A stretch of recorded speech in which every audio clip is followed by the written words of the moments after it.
actually, when Glenda told me to do this, I was actually really nervous. I don't do many speeches, so just bear with me. So, you know, I'm 20 years old, and I was thinking about what I wanted to talk to you guys about. It wasn't that long ago since I was your age. And I want to ask you guys some questions. So how do you get what you want in life? There's that. Yes, yeah, definitely. There you go. I want to start with that. How do you figure out what you want? So for me it was simple. Who was I jealous of? Who did I admire? I want you to think about for a minute of who you're jealous of and who you admire, and why. Because you want what you want. Because you want what they want, right?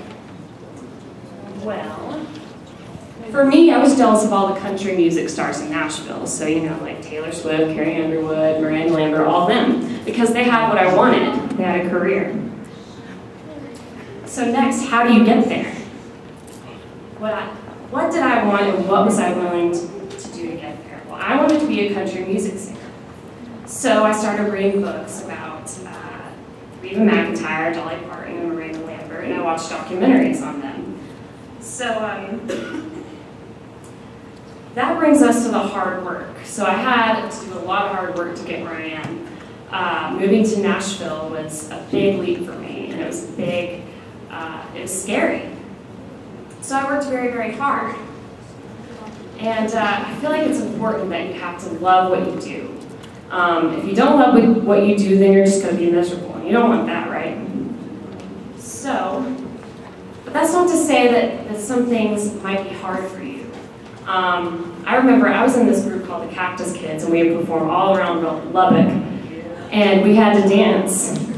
And I suck at dancing. I don't know my left from my right, and I still suck at dancing, but I didn't let that stop me. It was a part of the process, and that's something that I want to stress, is that even though you don't like some things, it's part of the process.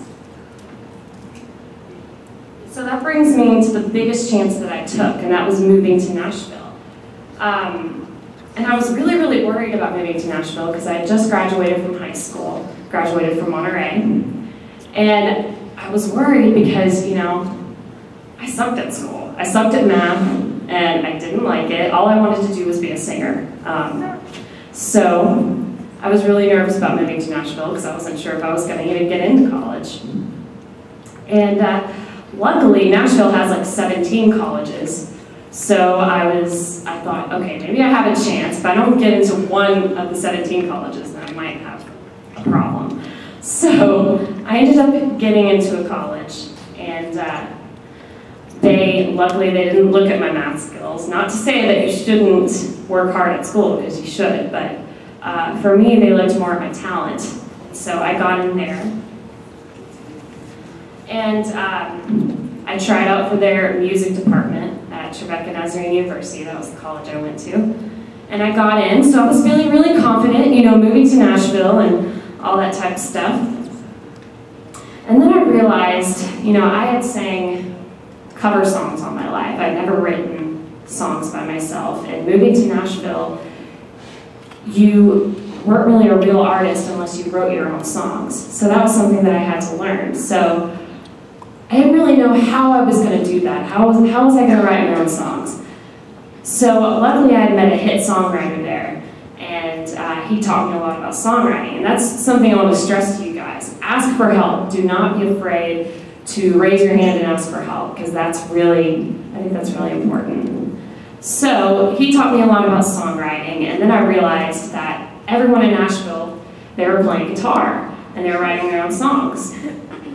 So I was taking guitar lessons, and I was taking piano lessons. And I got really good at that, and then I started performing open mic nights. And that's kind of how Taylor Swift got her start, was she wrote her own songs and did that. So I think if you look at people who are very, very successful and kind of follow their path, then you'll do really great.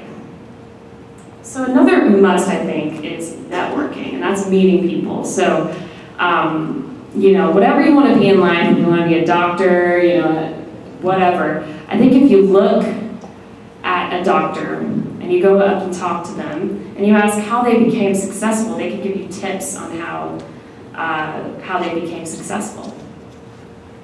And you know, I think the biggest surprise in all of this to me was how strong I was to move to Nashville. You know, I wanted it so badly, and I didn't know what was going to happen when I moved there. But if you keep persevering and you just keep going, then eventually you can get there, and I've learned that. Also, I think one thing that'll hold you back is fear. How many of you guys are fearful of failing in life or of not getting where you want to go? Okay, yeah, a lot of you are pretty confident in here. Awesome. Well, that was my biggest fear. I was worried that I was gonna come back to Lubbock a total failure and not do good at all. But I think that when someone tells you no, that just drives you further and it makes you more determined. I know that when people tell me no, I'm like, I can do this, you know. So I think it's important to handle rejection in a positive way. So, you know, that's kind of my story. I didn't want to make this too long because I know all you guys are tired. But yeah, that's kind of my story. Are there any questions that you have for me?